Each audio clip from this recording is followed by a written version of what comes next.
Hey guys, welcome to another Trade Genius podcast. Bob and Phil here. As always, guys, one sector is waving the red flag, warning us of a big downturn coming. We're going to talk about that sector in this video. You're not going to want to miss this. Let's dive in.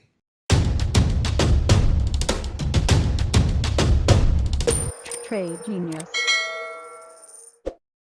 Hey everybody, it's Bob with Trade Genius. Hey, it is holiday season and our holiday specials are running right now. Use promo code HOLIDAY. You already blew it. You missed the Black Friday specials, but this is your second chance to take advantage of some of the best pricing that we do for the year. Check us out, tradelikeagenius.com, tradegenius.co, tradegeniusacademy.com.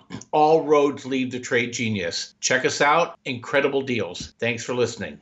So Bob, this sector, pretty reliable in forecasting what's ahead for the next 12 to 18 months. Yeah, Phil, do you ever hear of the fable about the ant and the grasshopper, where the grasshopper only cares about today and the ant is preparing for the winter? Yeah. Well, this chart is telling us that people that have to do long capital expenditures are preparing for a nuclear winter, and the market has picked up on that. And let's throw this chart up here. And guys, this chart isn't reflecting a recession. This chart is screaming potential depression. Okay, so this is kind of scary. You don't see a fall off like that unless somebody knows something about the future. Okay, you know, the people that are investing in these cyclical stocks, these are like energy names and things like that, where you have to put money to work for 5, 10, 20 years to get the kind of returns that you want to get long term. And A, these companies aren't investing, and B, the investors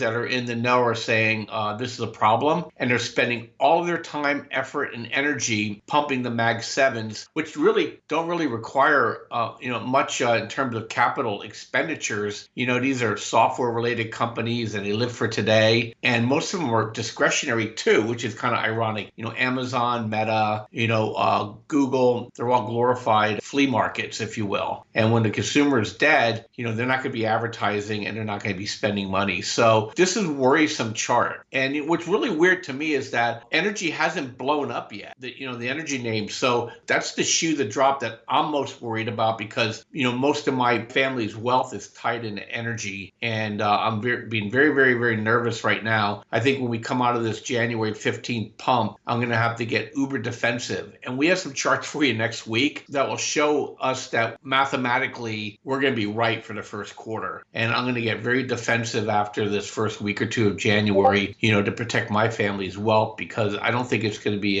a short-term sell-off. No, and I mean, look at, they're building into defensives, right? The cyclical is just been off of the cliff here. And the one I think where it's really going to start to hit home is consumer discretionary. And I think that's where some of your high flyers like Apple and things like that really depend on the consumer being strong. I think that's really where we're going to see a big hit as things start to roll over. So I think we got probably at least until the second week of January, we probably have some tailwinds, definitely through the first week. But after that, I agree with you, you have to be defensive, because at that point, see, what most people don't realize is a lot of this stuff that we saw starting from November is just all year-end stuff, because if you are at positive for the year at that point, they're going to re-leverage up into the stock market. And what we saw recently was the Mag 7. We got a rotation out of that finally. And so some of the trailing stocks started to pick back up. And so we saw a lot of big moves in the last 6 weeks or so, and some of these names that had been lagging, and the Mag 7 wasn't the only one, stealing the show. So I think now that we've kind of got everything caught up, I think that's where we're going to start to see some headwinds now as these flows die off, and they could be actually pretty substantial in the pullback that we get. And seasonally, that means March probably we'd look for a bottoming out in March. But being that we've come up, the steepness of this rally is what's worrisome, because I think in this market, especially since the Fed turned off QE at the beginning of 2022, you'll notice that we get these Eiffel Tower moves, and the trajectory of this one is similar to what we saw in August of 2022. And, the sentiment's very similar, where it was like, the bear market's over, the sell-off's over from the highs, we're going back to the highs. And then we just had a V reversal up there, and it was a pretty nasty sell down, which ultimately gave us new lows for the cycle. So that's what we have to watch. I think, everyone's open to new highs. I mean, we're basically there. It's just, a matter of it ringing the bell. But I think that's a false sense of security. I think that those headlines are going to catch most of retail off guard, and we're going to start to see some real volatility going into this next year. And, as we're going to show in subsequent videos, the data, for if we are going into a new bull, we just don't have the historical data that we should have. And, jobs isn't going to do it. And we'll show you guys in a couple of videos from now that, jobs, you have to be careful about the job numbers. Just because they're strong doesn't mean that, you have recession just ahead. So, it's not as simple as it seems, and you really have to look under the hood. But I think this chart here with the cyclicals showing us, you don't really see this unless it's ahead of a recession. And you've had comments from Jay Powell about a recession in 2024 and a sudden pivot by the Fed too. So you have to kind of look at what's going on, read between the lines. The market is just doing its end of year flows here. But really what we need to be looking at is, how does this market perform? How are we looking at the end of Q1 in 2024? Yeah, and the only thing I'll add to that, Phil, is that, cyclicals are reflecting the higher interest rates. So, when I was doing, M&A stuff, is that, you have cost of capital, you have hurdles for your return on investment, and you got to build in that cost into your models. And, it's one thing being able to borrow at 1.5%. It's a far other conversation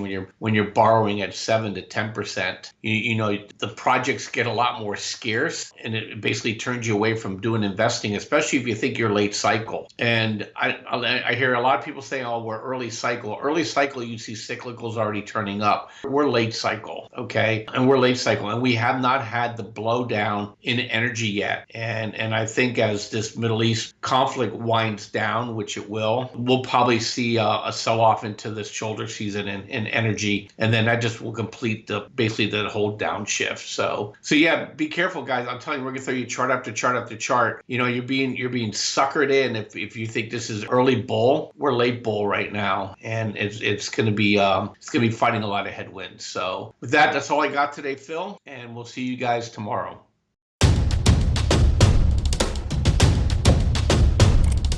Trade Genius.